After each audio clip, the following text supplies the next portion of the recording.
What happens when one of Hollywood's most unpredictable actors sits down with one of daytime television's most opinionated hosts and everything goes completely off the rails? You're about to witness one of the most explosive confrontations ever caught on live television. A moment so intense it ended with Joy Behar walking off her own show and never coming back. This isn't just another celebrity interview gone wrong. This is the day Charlie Sheen completely dismantled Joy Behar's credibility in front of millions of viewers, exposing her hypocrisy and leaving her so humiliated, she had no choice but to quit on the spot. Make sure to subscribe and let me know in the comments what you think really pushed Joy over the edge. Because what you're about to see will leave you questioning everything you thought you knew about The View. It started like any other Tuesday morning at The View studios in New York. The producers had booked Charlie Sheen for what they expected to be a standard promotional interview for his latest project. Joy Behar, known for her sharp tongue and willingness to challenge guests, was particularly excited about this booking. She had been preparing pointed questions about his past controversies, his public statements, and what she saw as his problematic behavior in Hollywood.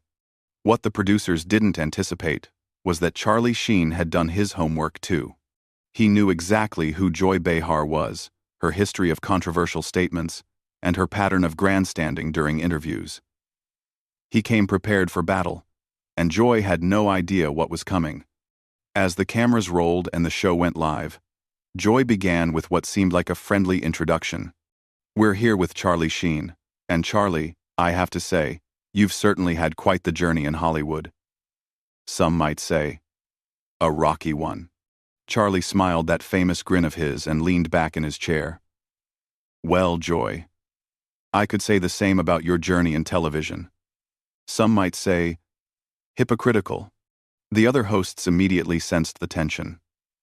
Whoopi Goldberg shifted uncomfortably in her seat, while Sarah Haynes looked between the two guests with obvious concern.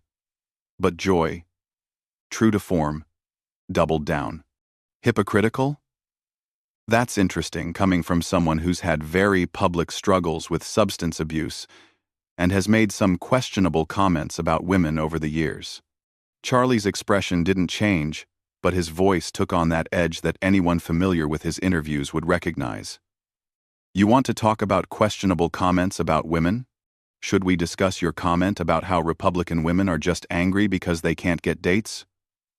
Or maybe your statement that conservative women don't think for themselves?"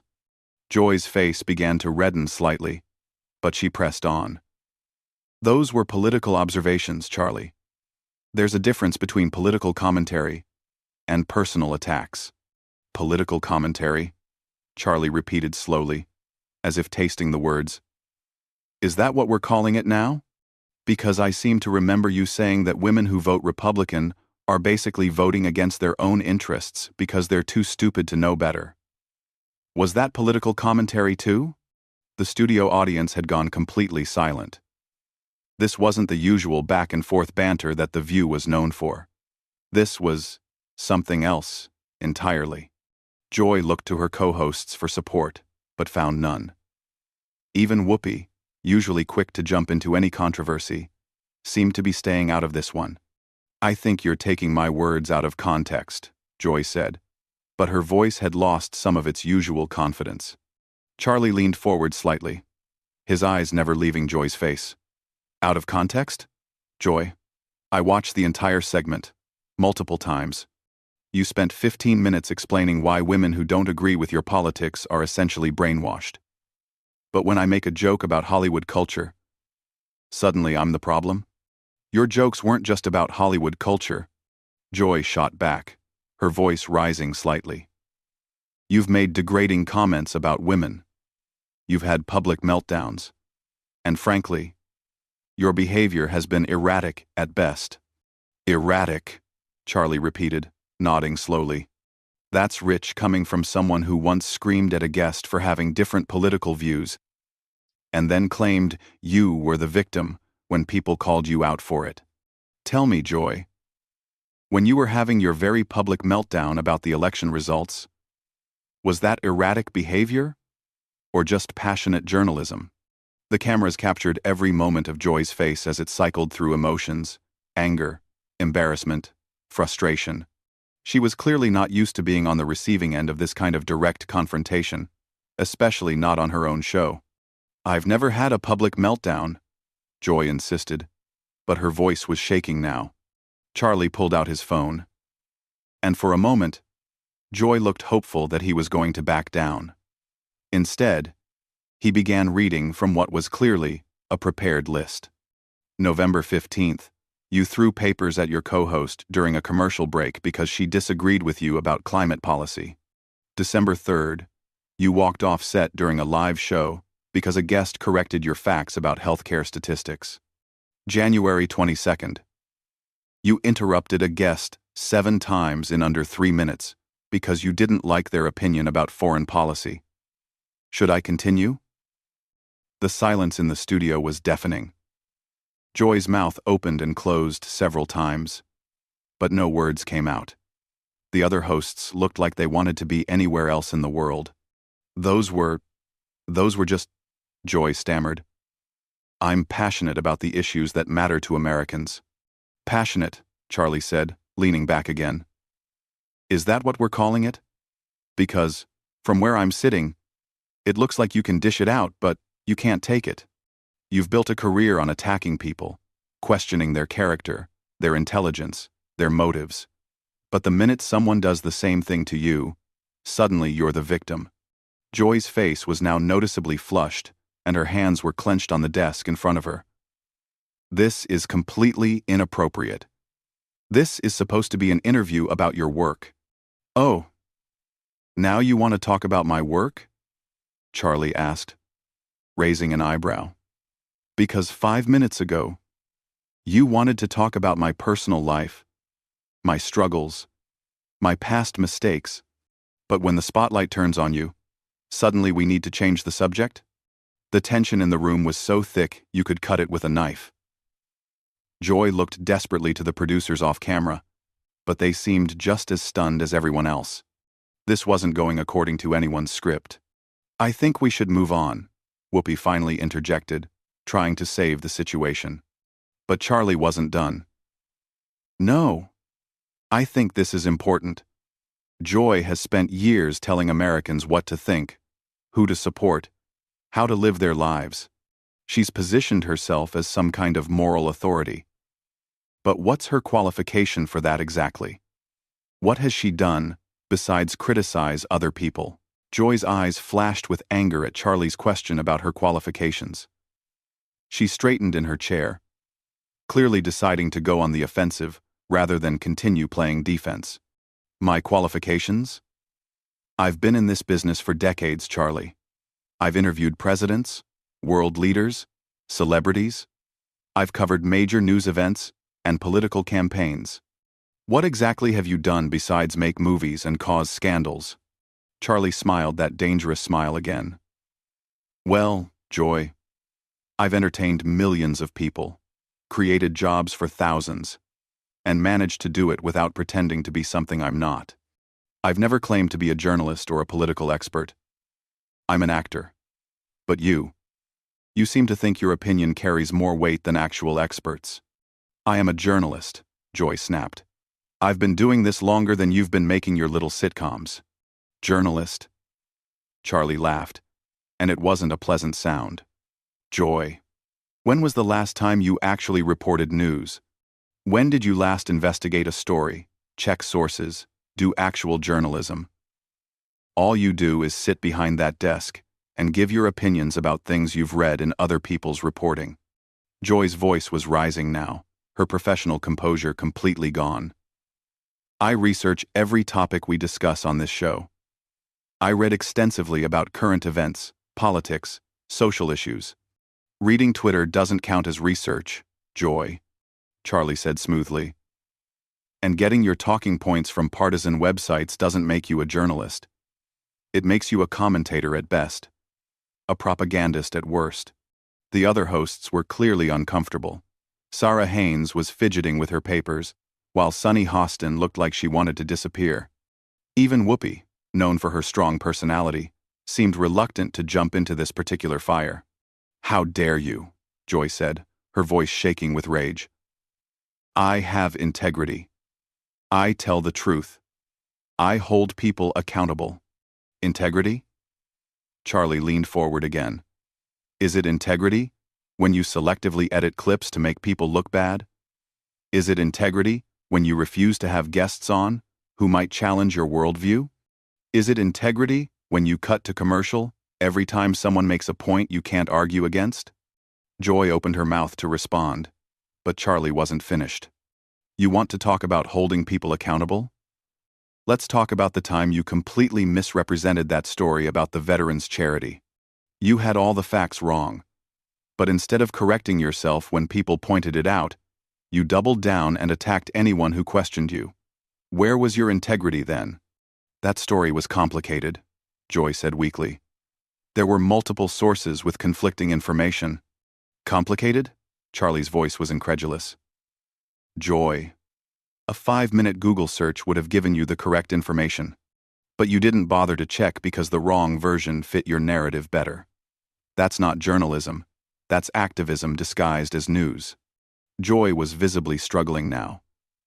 Her hands were shaking slightly, and she kept looking off camera, as if hoping someone would rescue her from this situation.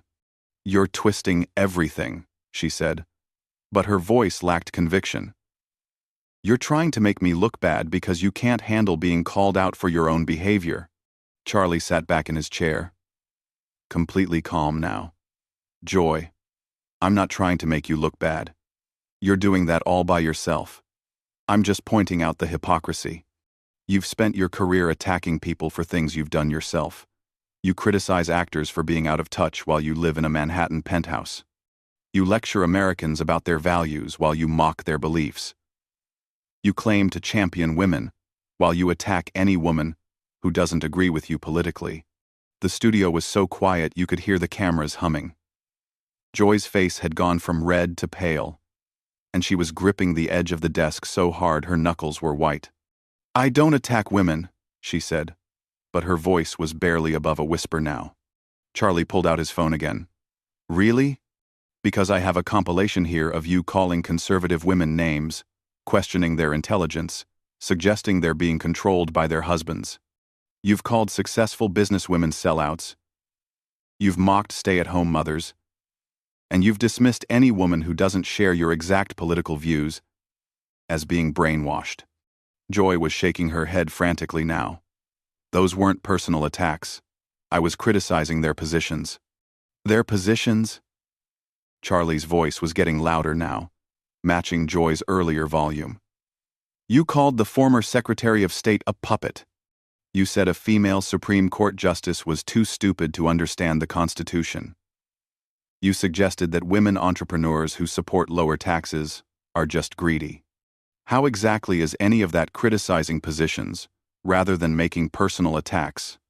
Joy looked around the table desperately, but her co-hosts were all looking down at their papers or off to the side. No one was coming to her rescue. This is ridiculous, Joy said, her voice cracking slightly. You're ambushing me. On my own show. Ambushing you? Charlie's laugh was sharp and humorless. Joy, this is exactly what you do to your guests every single day. The only difference is that usually they're too polite to fight back the way you fight. But I'm not most people. This interview is over, Joy said, starting to stand up. Sit down, Joy, Charlie said firmly. You wanted to interview me, so let's finish the interview. Unless you're admitting that you can't handle being treated the way you treat other people. Joy hesitated, half standing, clearly torn between her desire to escape and her pride. The cameras captured every second of her internal struggle. I don't have to sit here and listen to this, she said. But she wasn't moving toward the exit. No, you don't, Charlie agreed. But if you walk away now, you're proving my point. You're showing everyone watching that you're exactly what I said you are, someone who can dish it out but can't take it. Someone who talks tough, but runs when confronted with the same energy you bring to every conversation. Joy slowly sat back down, but her body language screamed defeat. She looked smaller somehow, less commanding than she had at the start of the interview. What do you want from me? She asked quietly. Charlie's expression softened slightly, but his voice remained firm. I want you to admit what you are, Joy. You're not a journalist. You're not an objective commentator. You're an entertainer, just like me. The difference is that I own what I am. You hide behind claims of integrity and journalistic standards while behaving like a political operative. Joy stared at him for a long moment, her eyes filling with what looked suspiciously like tears. When she finally spoke, her voice was barely audible. You don't understand, Joy whispered, her voice trembling. This show, this platform, it's important. We're giving voice to issues that matter. Charlie's expression remained unchanged. Whose voice, Joy? Because it seems like the only voice that matters on this show is yours. When was the last time you had a guest on who genuinely challenged your worldview, and you let them finish their thoughts without interrupting, without cutting them off, without dismissing them? Joy wiped at her eyes, trying to compose herself. But the damage was already done.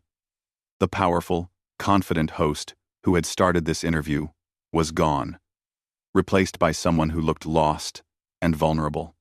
We have diverse viewpoints, she said weakly. Diverse? Charlie shook his head. Joy.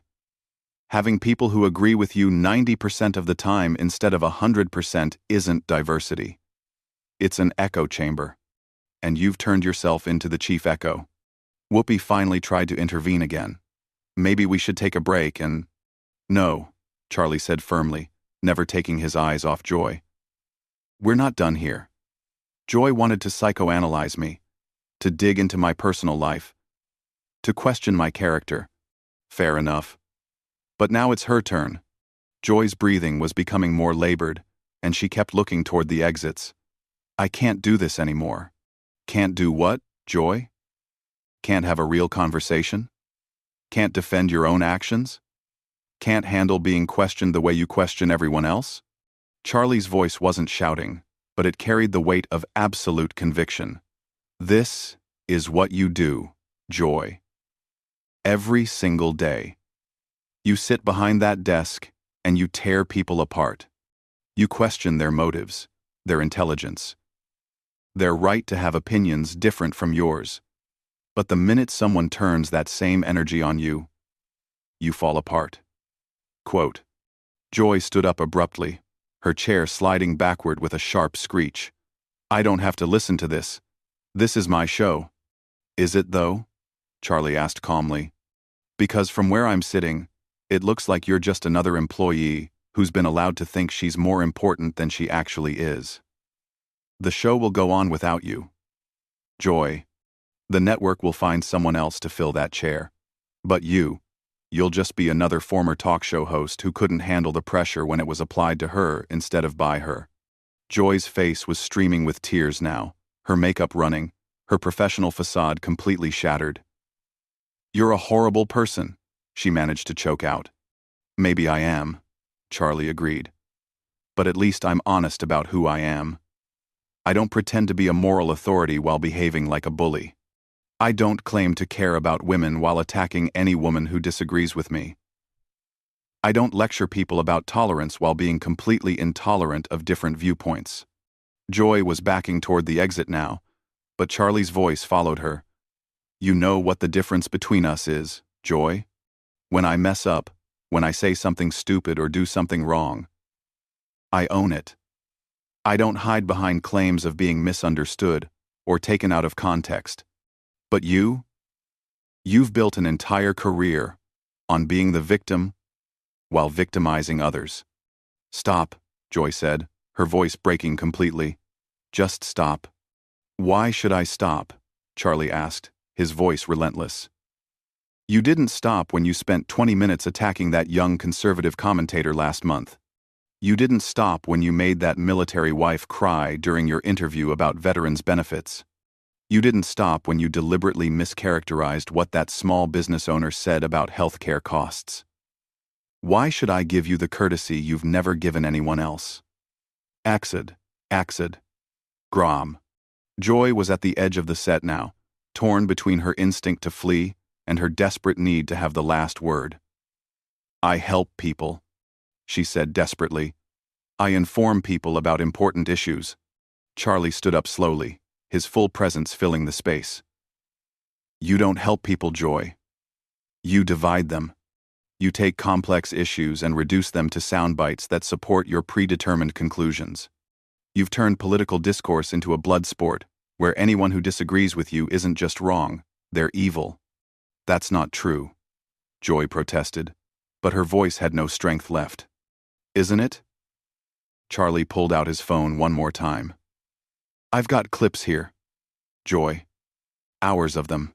You calling people names, questioning their patriotism, suggesting they're racist or sexist or stupid just because they have different priorities than you do.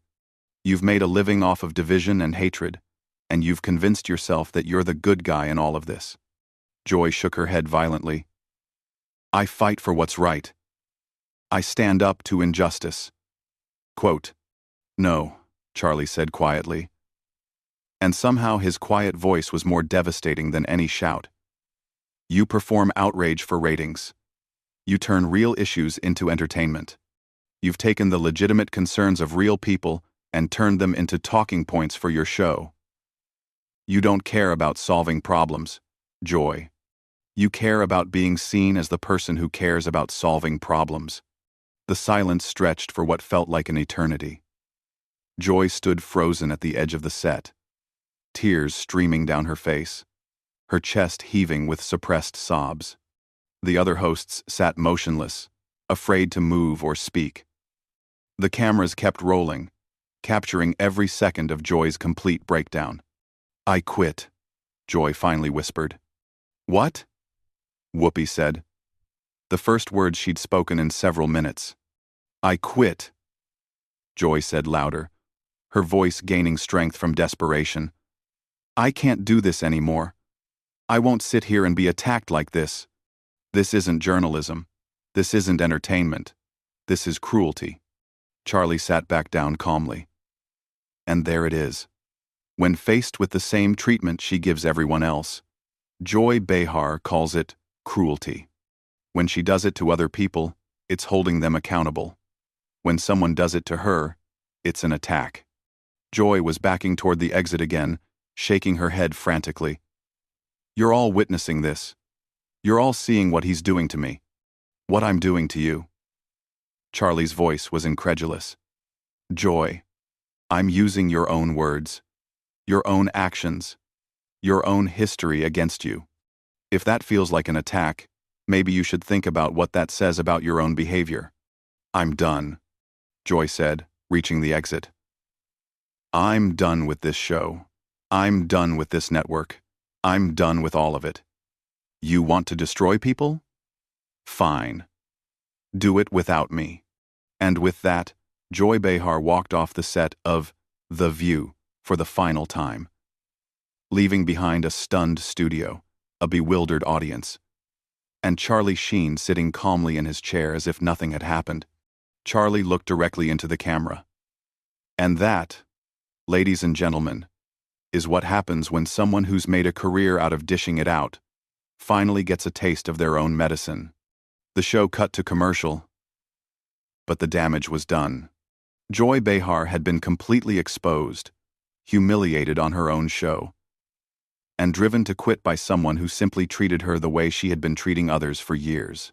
What did you think of Charlie Sheen's systematic dismantling of Joy Behar's credibility? Was he too harsh? Or was this exactly what she deserved after years of attacking her guests? Let me know in the comments below what you think was the most devastating moment in this entire confrontation, and don't forget to subscribe for more shocking celebrity showdowns that you won't see anywhere else.